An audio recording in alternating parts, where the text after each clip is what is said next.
Hello everybody, I'm Adi Čorović, expert for historical heritage from the Commission to Preserve National Monuments of Bosnia and Herzegovina and assistant professor on the International Faculty of Sarajevo. So the title of today lecture is Concept of Preventive Restoration and the case study of the National Museum of Bosnia and Herzegovina in progress. So I divided this presentation in 4 parts. The first part, it's I will share with you general information about the National Museum of Bosnia and Herzegovina and some general information related to the risk connected with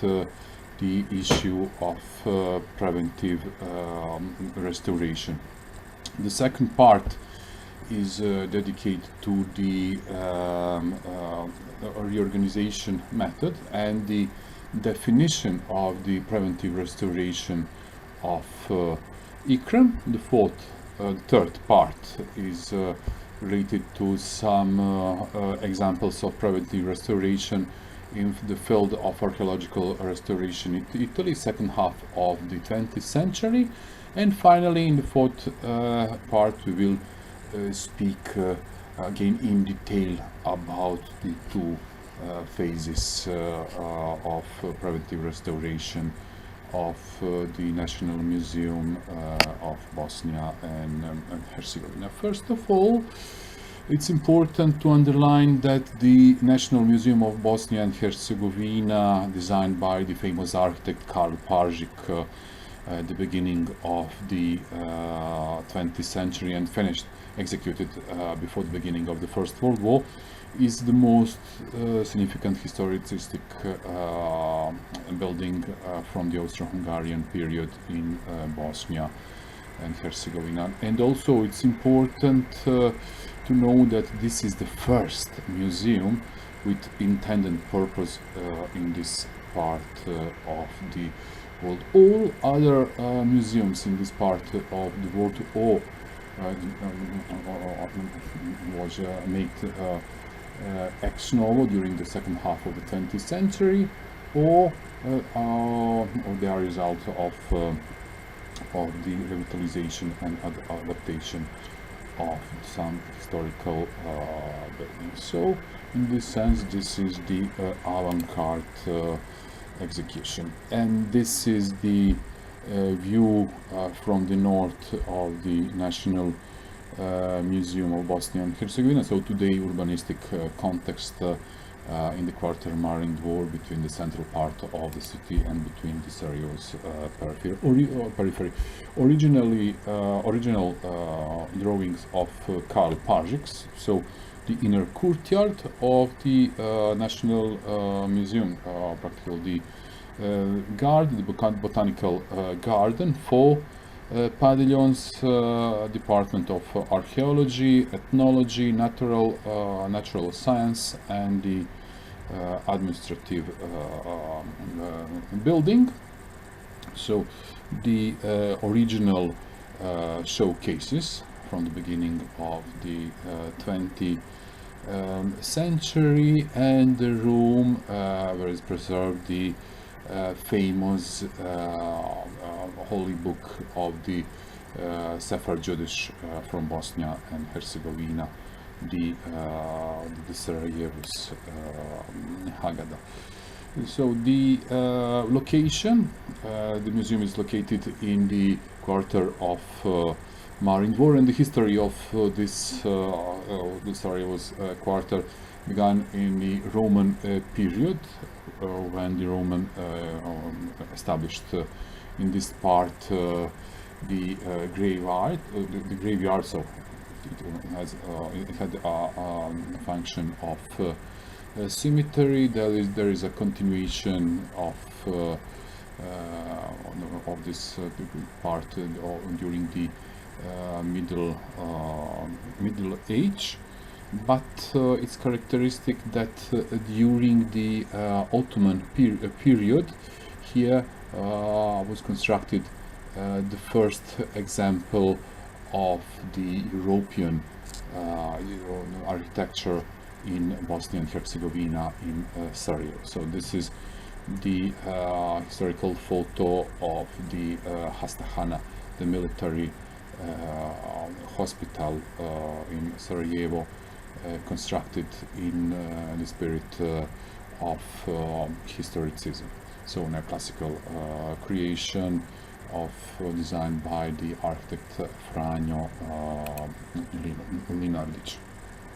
Austro-Hungarian period in Marin Dvor. So again, this is the continuation of the avant-garde tradition of this quarter. First of all, the Austro-Hungarian administration construct here the first thermal power station in Bosnia and Herzegovina, one first of the Europe. Thanks to that, Sarajevo had the public urban lighting only 16 years after New York, and because of that, in 1895, Sarajevo had the first electrical tram in Europe. Also here is constructed the Marin Dvor Palace, the biggest residential building from the Austro-Hungarian period, and the biggest inner courtyard even today in Bosnia and Herzegovina. And this is the map of Sarajevo. So on the east, the old Ottoman center, historical center of Sarajevo, and on the west, the Austro-Hungarian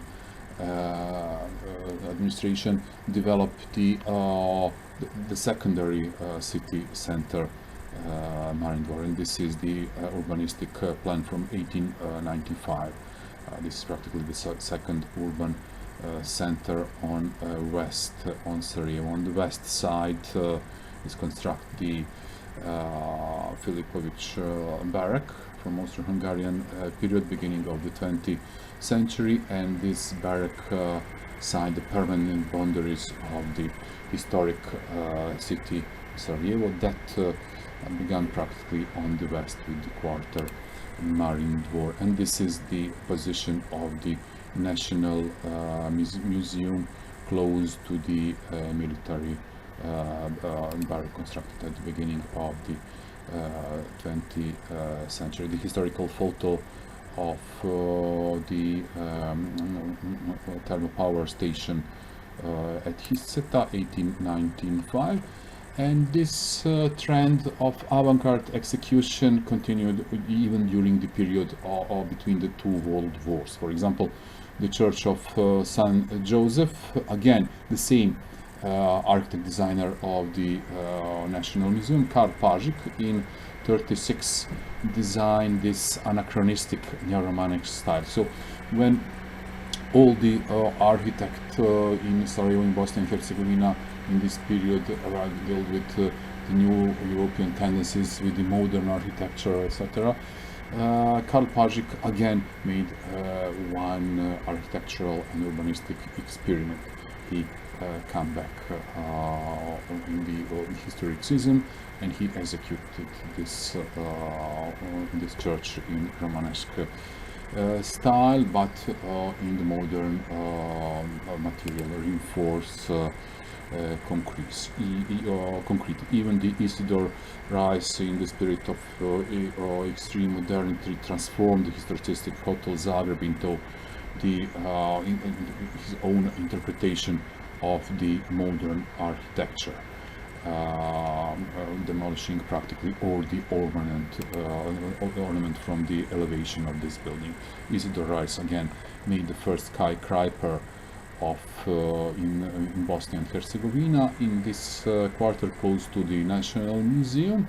So this is a proof of continuation of the architectural and urbanistic experiment from in the last 150 years in the quarter of Marindor. And yeah,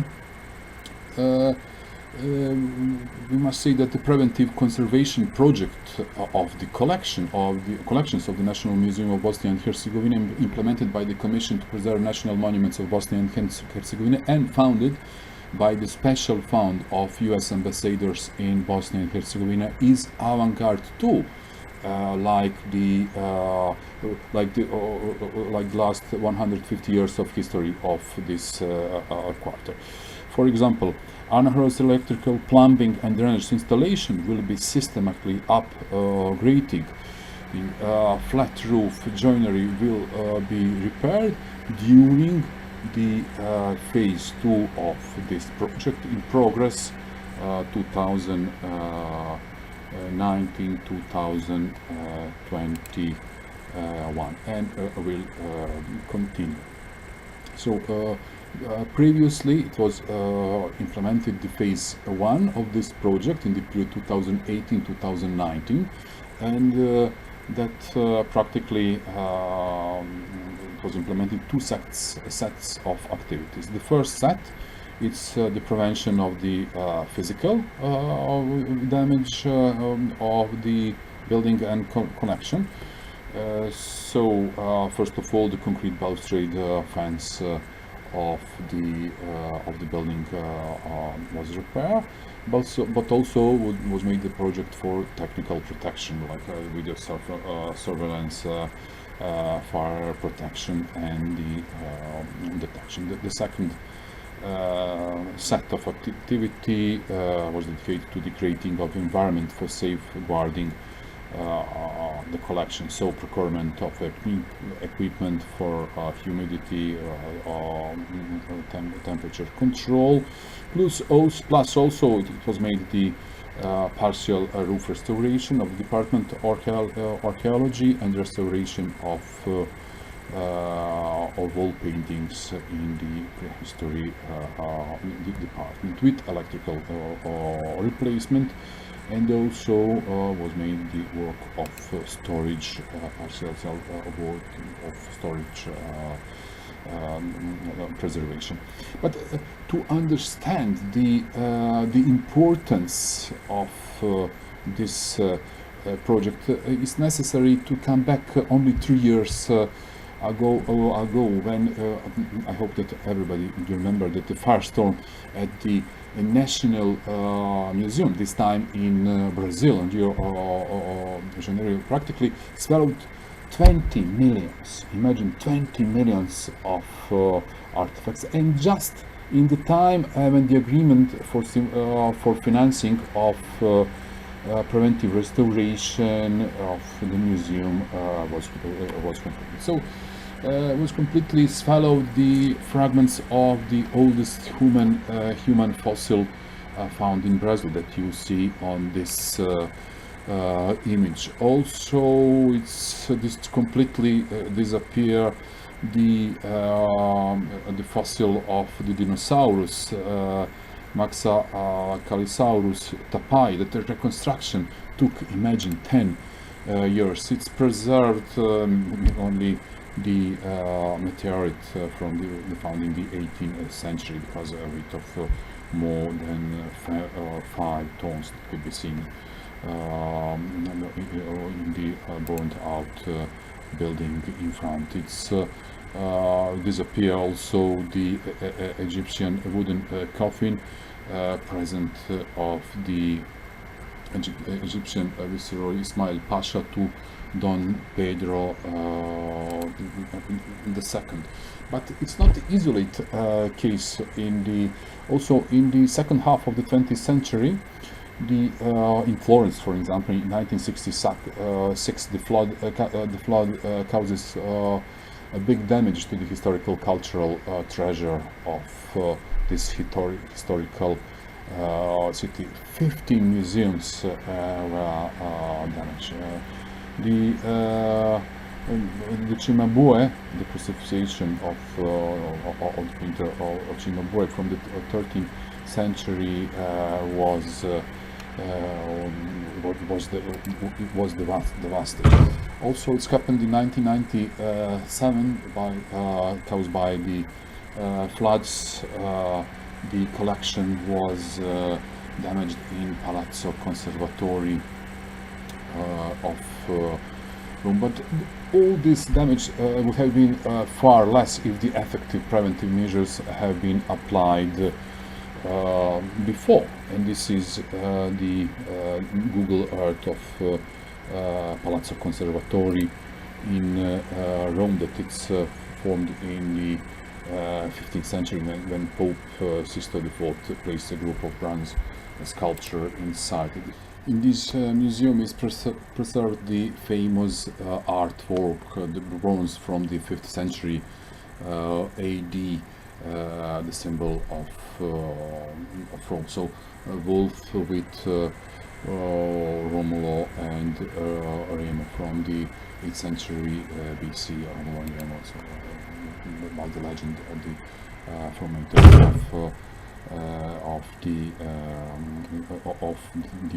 of Rome. Also, the statue of Marcus Aurelius that Michelangelo placed on the square Campidoglio in the first half of the 16th century.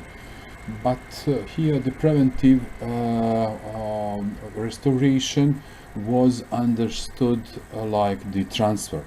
So transferring practically the endangered artifacts from the Palazzo Conservatori to the thermal power station in the periphery of Rome, Monte Catini, practically that was not in use in this period, practically was established the new exhibition placed, and the thermal power station Monte Catini was transformed in using, playing on this creative contrast of the machinery of the thermal power station and the sophisticated marble artworks from the Roman period. So this was the first part of the presentation, so general information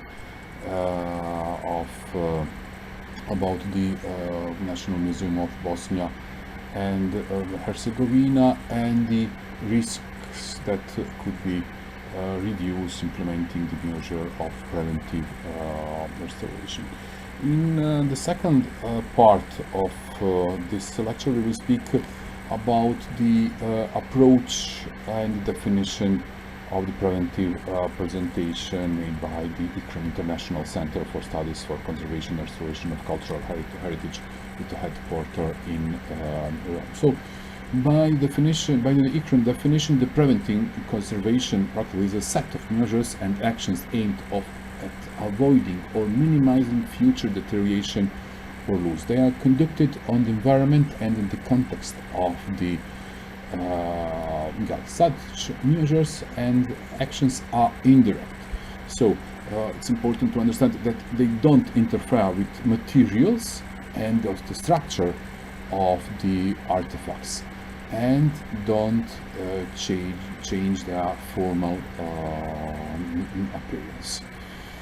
So for more than 40 years, ICRAM paid attention for the preventive conservation and developing and sharing tools and experience that could respond to hows and why preventive restoration. So they developed the so-called reorganization methodology, and during this research they understood that speaking about the museology, that 95% of the artifacts in the museums worldwide generally are in the storages, so they are not in the exhibition hall. So billions of artifacts are invisible for the public. One of 4 museums has incomplete system of documentation. Also, 25% of students have problems of moving of the artifacts in the storages, and 50% of museums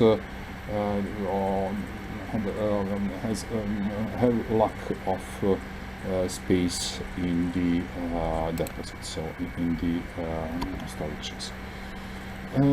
So according to the survey that ICROM made into 10 years ago, the collections in these storages worldwide are at risk, and this is the reason why ICROM designed this reorganization methods that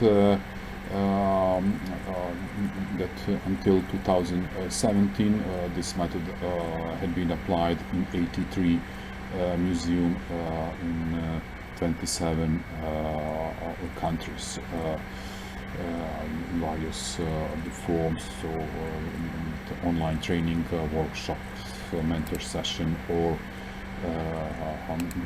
similars. So it's important to understand how does this method work. First of all, the first step is the self-evaluation. It's important to have the self-evaluation of the museum institution. It's important to make the evaluation of the building space of the museum, also of the furniture equipment, even of the management, so to analyze the policies and procedures and make the analysis of the definition of the rules and of the responsibilities, and also to have the to make the self-evaluation of the collections. In this method, first of all, is focused to the reorganization of the museum deposits, using always the existing resources, and it could be divided in four phases. So first, it's the preparation. The second is the condition report. It's made in the base of this preparation, action plan, and after that the implementation. So, implementation of the action plan in act plus the constant monitoring of this implementation. And during in this period until 2021, it's applied. This method is in 145 museums on all the world continents. And reorganization methodology has 10 quality criteria. So first of all, one qualified member of staff must be in charge to follow the reorganization. It's minimum. The storage rooms contain only collection objects, so we must find this criteria. It's very important not to mix different kind of objects different from the collection. So separate spaces are dedicated to support the function. So workroom, office, storage of equipment and other materials. So it must be made the separation of the spaces, collection and non-collection. No objects could be placed directly on the floor. The objects must be arranged by the category.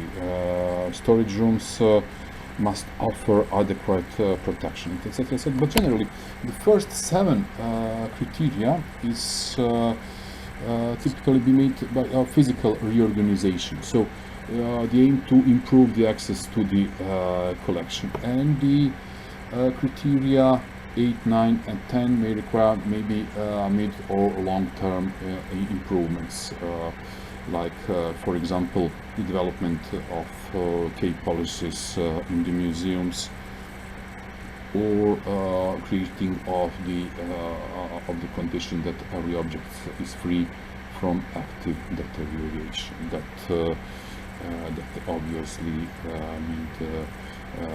mid or long-term improvements. So reorganization methods. It's this kind of reorganization is divided in 4 components. So the organization of the collection, furniture and small objects, building and additional spaces, and the organization of the management.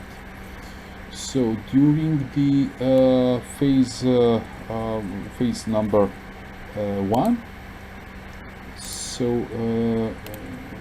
phase number 1 practically is the time where we are collecting data, we are making the initial research. During the phase number 2, we are making the storage condition report. So it's important to analyze the document that we find out during the research period of the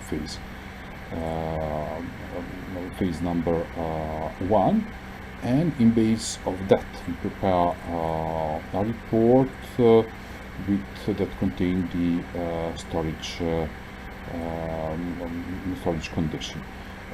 Phase 3 is the storage action plan. So on base of this condition report, we are practically we are making the plan for the reorganization project methodology step by step, and finally the implementation. So the phase number 4, storage organization implementation.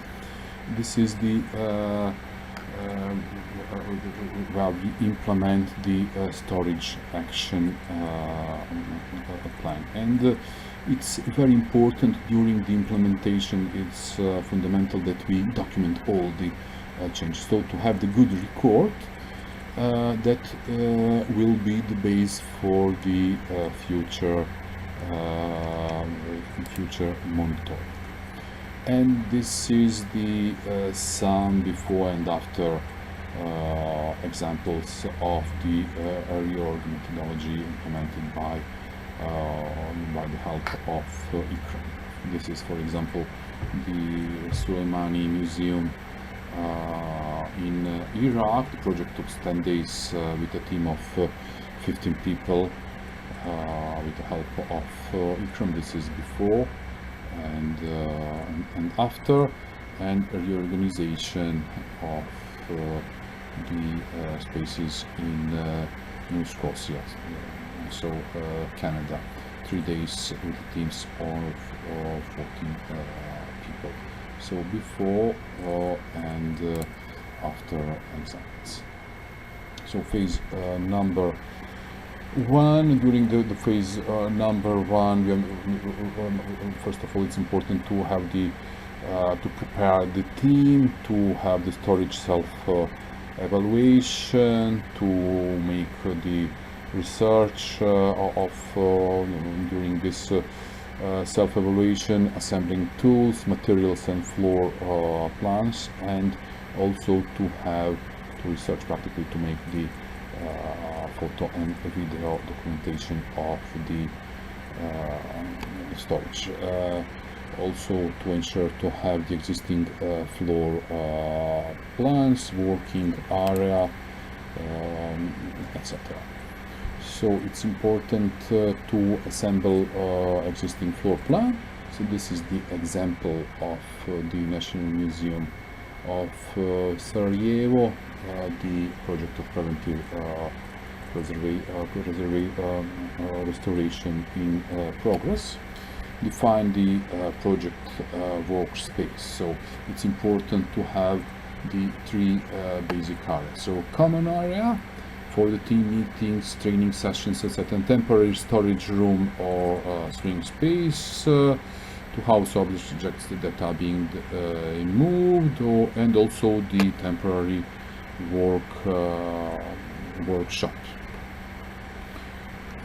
Because in this period, during the reorganization, practically some parts of the museum became practically building space.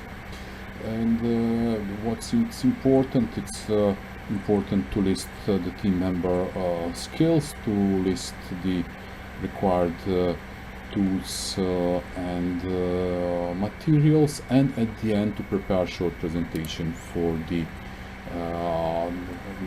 management to see the overview of this phase. In base of that, the second phase of the organization methodology of ICROM is the writing of the storage condition reports that highlight issues that are affecting conservation and access in the museum. So it's important to draw required floor plans and to insert in this report to assess the storage furniture, to have the plan of removing of non-collection and rubbish, to analyze the whole collection, to evaluate the small equipment, and assess the administrative framework and management. So to draw required floor plans, 4 different plans. This is practically a part of the storage condition report. Empty storage floor plan, so practically to find the drawing of the survive of the actual condition, and this is very important because this is the experience also from the implementation of the project of preventive restoration of the National Museum of Bosnia and Herzegovina. For example, during the developing of the project of electrical installation and the lighting of the museum, the electrical engineers understood that they don't have the complete actual survive plan of the museum. So this practically slowing the implementation of and development of this part of the project for 5-6 months that the architects needs to correct and this survive drawing. This is the second type of floor plans, fixtures plan. So this is the plan of example of light fixture. This is all elements that the storage condition report must contain. The third type of floor plans is storage furniture plan, like in this example, and this is practically the symbology and the one of the possible legend solution for this part of plan, and at the end the occupation plan, and where is very important to sign the collection in different color that and to make the differentiation from non-collection objects in red. The storage condition report must have the so-called 50% rule of the actual state of the connection. If you obtain about 50%, then you are probably using your floor space pretty well in the museum. But if you obtain much more than 50%, more floor space may be required to maintain safe access to the collection. Storage action plan is made in base. It's possible to make in base of this report. So during the action plan, it's important to regroup objects by similar types and the sizes, and you audio label the storage surface. Some of important items for the checklist or during the storage plan is to define a storage solution for outliers, define the storage unit that you needs, create a comprehensive project chart, prepare the budget, identify obstacles and solutions, etc. So we used previously the term outliers, that these terms refers to objects that are not standard. So extra heavy, extra long, very heavy or very long, because they may block the access to your storage unit. So from the very beginning, it's important during the action plan, it's important to think about this object. In this category also belong the unprocessed objects, and also important objects with special collection, but that had especially vulnerable objects, but even radioactive collections, toxical or similar. So in the action plan, it's important to draw the proposed storage layout, like on this example, and here it's the examples of three different proposals of layouts from the same space. In this case, for example, was selected the proposal A because it was easier to implement given available solutions. And this is the example of the legend of and symbols for this kind of layout. For example, shelves, single racks, new units, pallets, etc. Phase 4, finally, implementation. And it's important to understand that there is not a clear, there is not set path, but to hide the results in every single case will depend on how you structure the projects. But it's important for the successful organization implementation to create the reorganization tracking chart, and to ensure that everybody is able to work exactly. And this is the example of the reorganization tract of the Brand Museum from Canada. And this is practically the communication tool, because this is a powerful mechanism to ensure that everyone knows what they are supposed to do. Also, it's important to ensure that everybody is able to work separately, because museum undergoing a storage organization can be like a construction site. And also, after the experience of the phase number 4, it's important to share your experience with others. And this is some successful reorganization teams from the world that worked in base of the ICROM methodology, like the Museum in Ontario, Canada, New Caledonia, India, and China.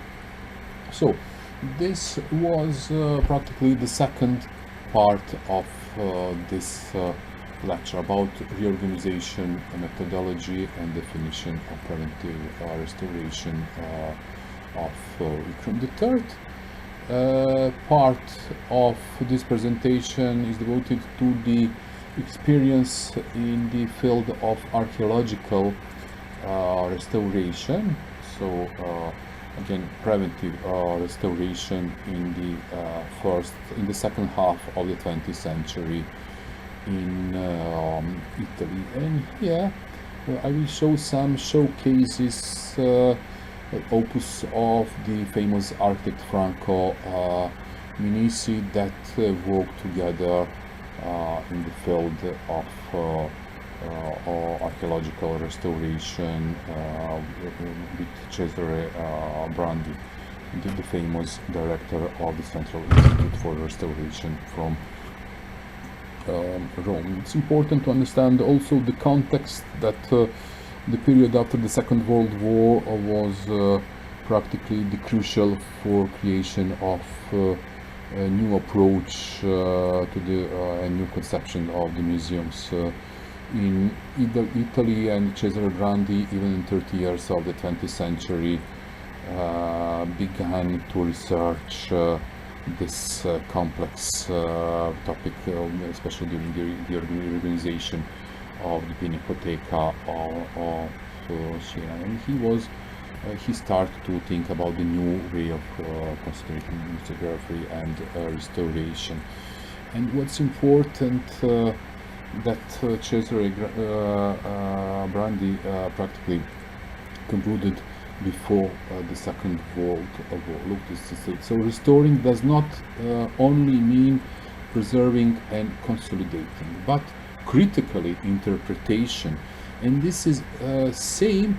It's valid for the presentation of the artifacts in the museum. We will see the consequence of this concept in the field of archaeological restoration and preventive restoration on the case studies of Franco Minisi. So Franco Minisi's activity began in the field of archaeological restoration, where exhibition and conservation considered inseparable according to the definition of Cesare Brandi of preventive restoration. This is the case study of Franco Minisi in Sicily.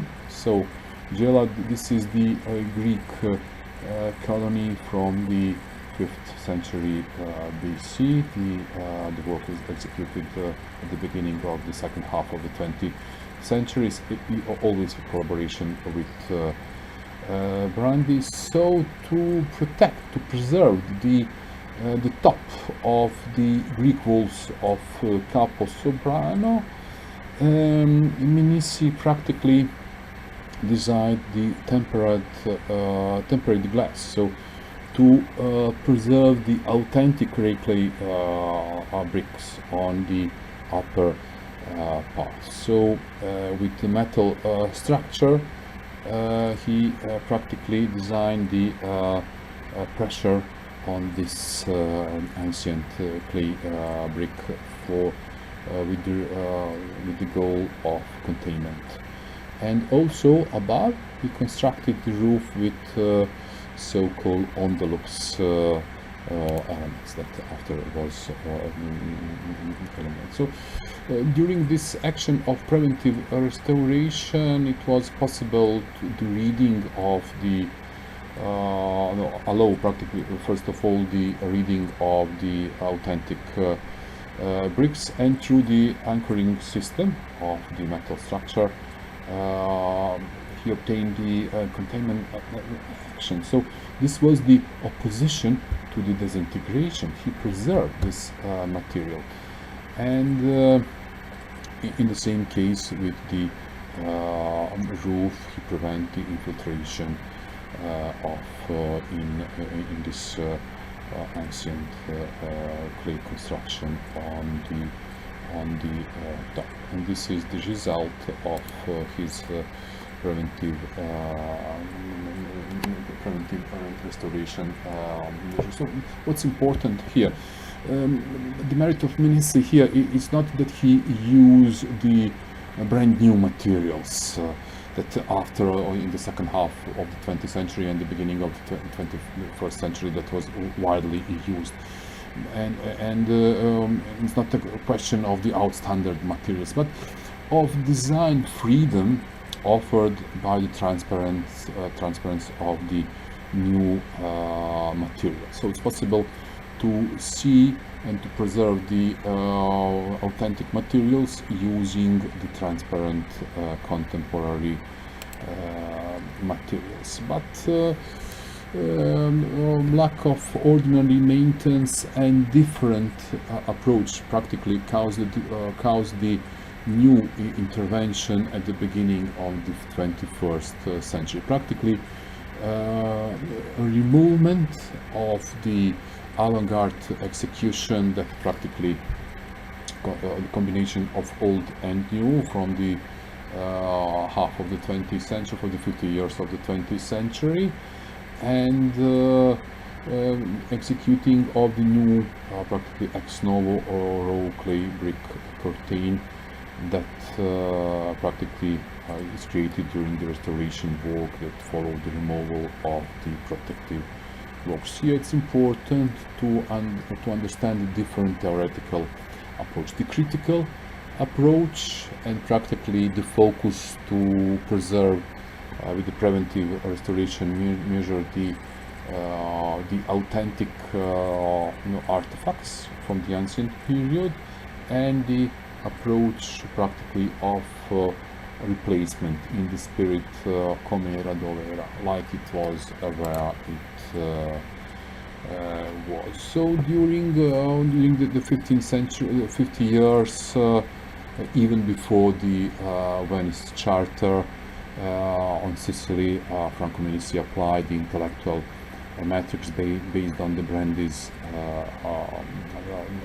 theory and of restoration, and special attention was made on the notions of space, of artwork, and preventive restoration. Medici and Brandy understood very well that undertake archaeological excavation without immediate preventive program, that in this case they interpreted like the critical preventive restoration that we see, that they applied the contemporary material and function to preserve the old.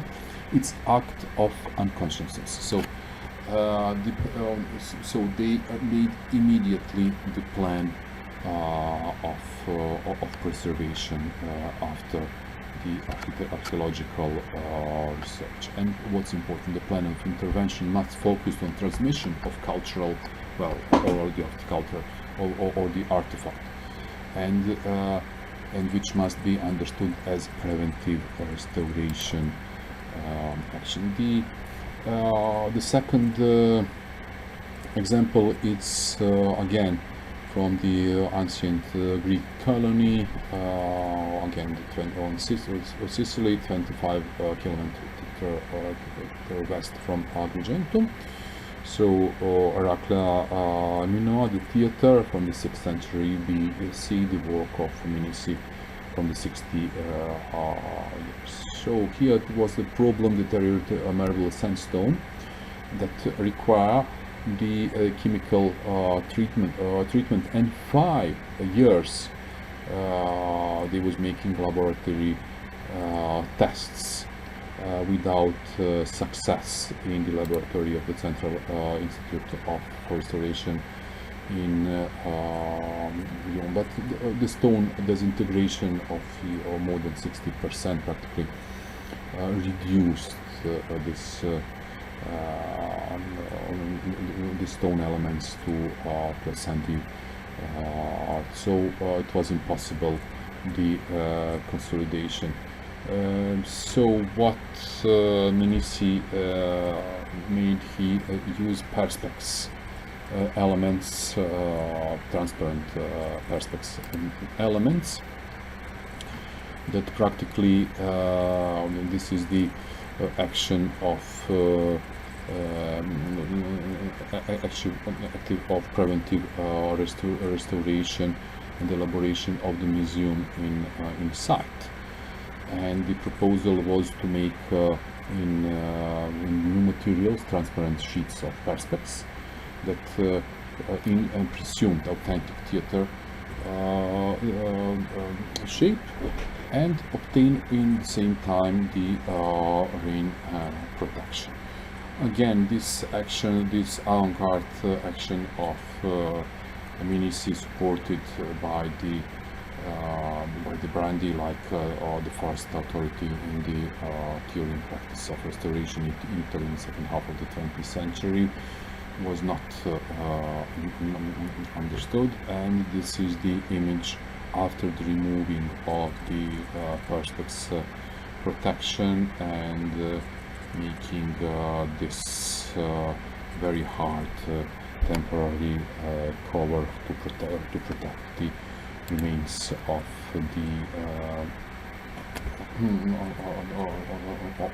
ancient theater. So again, here we saw the different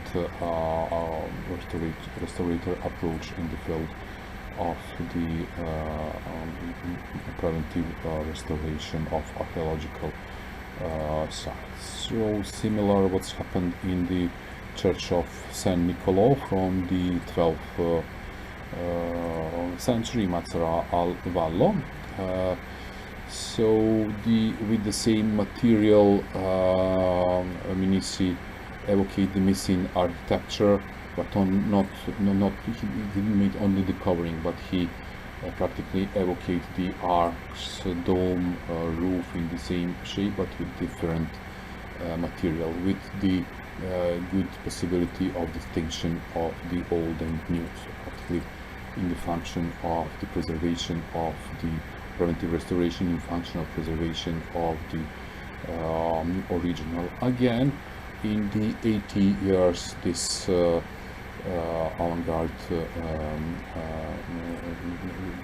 intervention was replaced with in-style elements without possibility of the previous distinction of the old and new. So this is practically a detail of the Franco Minici on the left side intervention. So 82 evidently neglected cultural well, so simple cleaning was enough. But because of the different restoration approach, the intervention of Minici was replaced with the opaque one, without possibility of the distinction of the traditional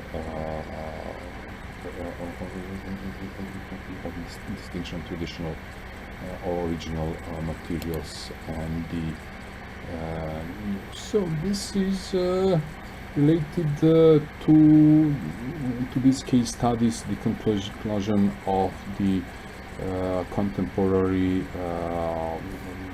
first authority in the field of the restoration theory in Italy, Professor Giovanni Carbonaro. Separation of consolidation, and in this case we can say of prevention, from restoration presents the conceptual mistake. In other words, prevention is not ephemeral technical activity, but request critical control and reflect different restorators' approach that we see in the previous example. Now we will come back in the fourth part of this presentation to the case study in progress of the preventive conservation project of the collection of the National Museum of Bosnia and Herzegovina.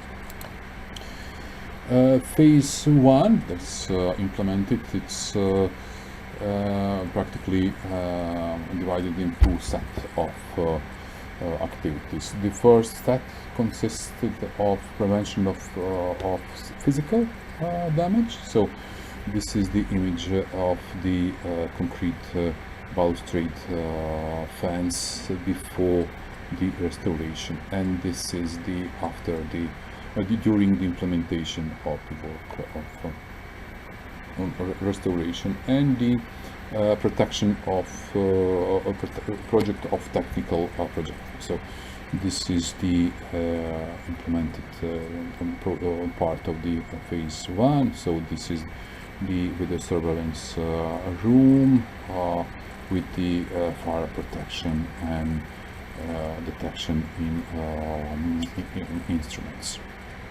The video surveillance was made for the entire museum, and the fire detection protection was made partially only for one part of museum archaeology, natural science, and other. The second set of activities consists of creating environment for safeguarding of the collection. So procure during this phase the equipment for the temperature and humidity controls, and also roof restoration of the archaeology department.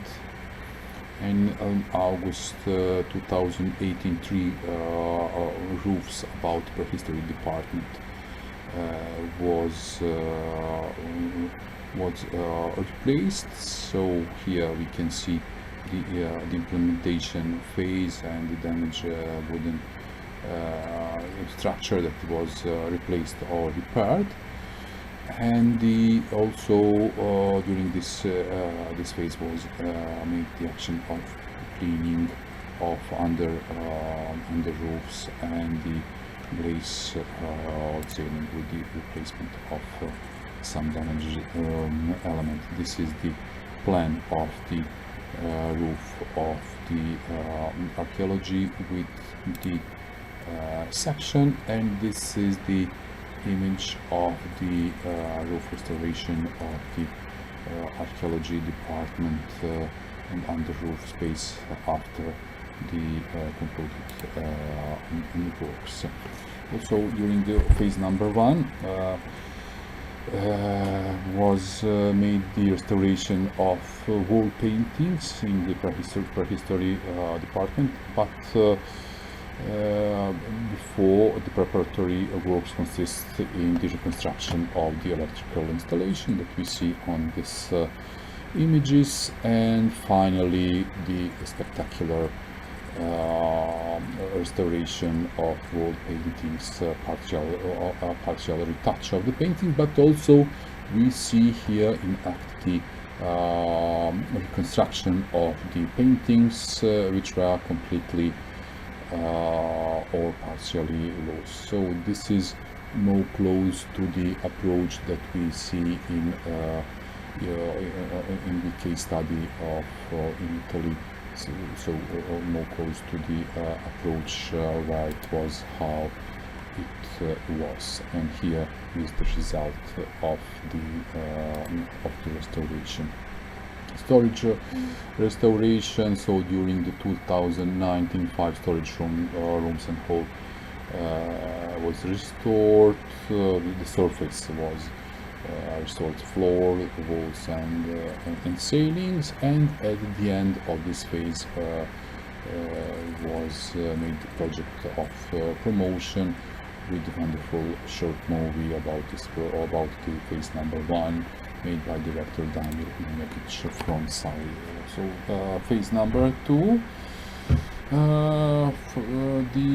the goal was to replace the Anachron's electrical, plumbing, drainage installation system in the museum, and also the reparation of the flat roofs on the natural science department, and the joinery reparation or replacement that we will see later. So the Anachron plumbing, and especially the Savage drainage installation from the north, so from the pavilion of archaeology and entrance hall to the inner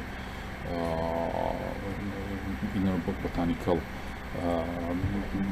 garden. So this installation will be systematically upgraded, avoiding the risk of flooding and stoppage. And we see how is danger from the first part of the presentation. You remember the flooding in Florence and the damage that's happened in Palazzo Conservatory in Italy.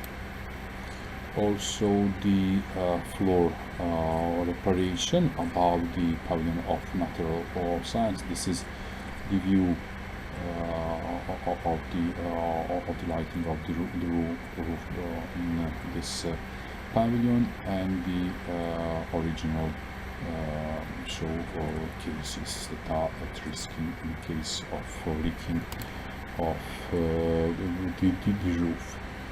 This is the flat roof plan of this part of the museum, and the partially work of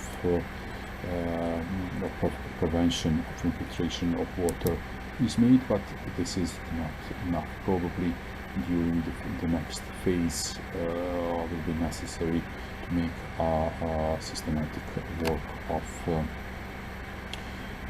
reparation and prevention of this part of building. And this is the actual state photo documentation before the roof reparation of this pavilion on the south part of the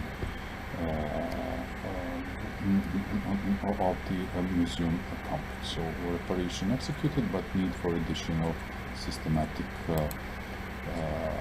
work. And this is the practically the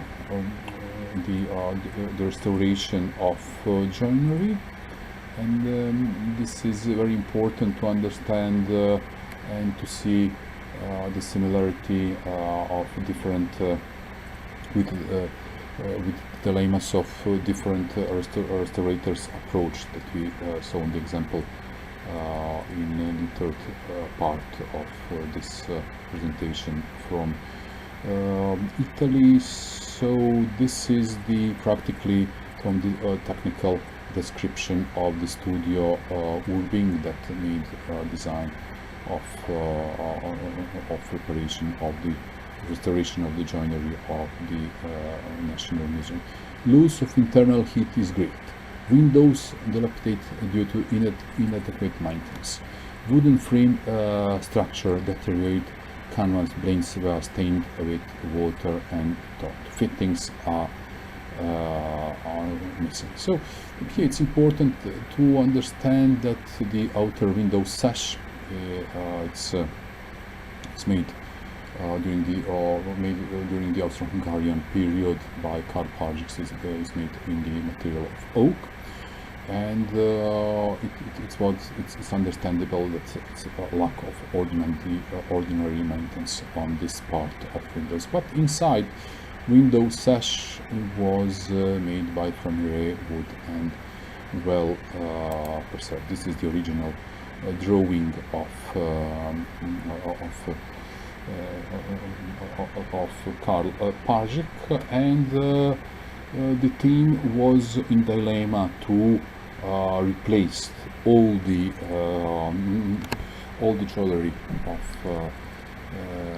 all the windows, the complete system of windows with the new windows, or to have the partial replacement of only of the outside window sash. The decision was made, and is closer to the or how it was, where it was approach that we saw in replaced the work of Franco Minisi in Italy in the previous example, and practically the decision was made to replace the original windows with glued oak elements, plus restoration of a couple of windows. So to have anyway, even we replace the original windows, the proof and the testimonials of the original windows. It was rejected the idea of replacement of only of the outer window sash made in oak with the window oak sash, again with contemporary super insulated glass. And this is the design of the and details of the new windows in the spirit how it was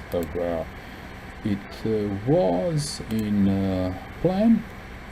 And here it's the drawing of the rejected option that practically consists of carefully survived of the actual state of the windows, replacement of the outer sash with super insulated glass, plus restoration of the rest of the authentic material. So restoration of the inside sash in Framire, and this is practically the legend. So the removement elements, restoration, existing elements that it's preserved, and this new element. This rejected option is closer to the Franco Minisi and Cesare Brandi methodology that they are implementing in Sicily in the first half of the 20th century that we see before, and this is the details of the rejected option. So detailed survey of every single negatives. Also, as a part of upgrading electrical installation of the Museum of the National Museum of Bosnia Herzegovina, a redesign of the museum's lighting concept is planned in line with the contemporary trends. The project of reconstruction of electrical installation, but also new lighting concepts like exhibition lighting, reflectors, lighting control system that control up to 4 groups of lamps, and etc. And this is some plans of the project of reconstruction of electrical installation. So this is the drawing of the Department of Prehistory and Archaeology, and also the exhibition lighting reflectors with anti-glare ring and filter for spotlighting, distribution that are illuminated the elevation close to the main entrance of the Archaeology and Prehistory department. So this is the elevation view from the entrance from the north, practically anti-glare ring of lighting reflector and filter for spot for lighting distribution, and also it's made the concept of the lighting of the inner garden, the botanical garden. And for this part of the project that it's still in progress, we can say that had the health experimental characters. So this is briefly what was going in the phase number 1, and what's happened in the progress in the ongoing phase number 2 of the National Museum. And with this we will conclude this today presentation with the conclusion, with the definition, with the repetition of the preventive conservation made by ICRAM. So what is the preventive restoration? Is set measures and action aimed at avoiding of minimizing future deterioration or loss of the cultural heritage. They are conducted on the environment and in the context of the God, and such measures and actions are indirect, so they will not interfere with the materials and structure of the artwork and don't change the formal appearance. But what's very important, and what we learned during the analysis of these case studies, is that the prevention is not ephemeral technical activity, but like the restoration requires critical estimation and control. Thank you for your attention.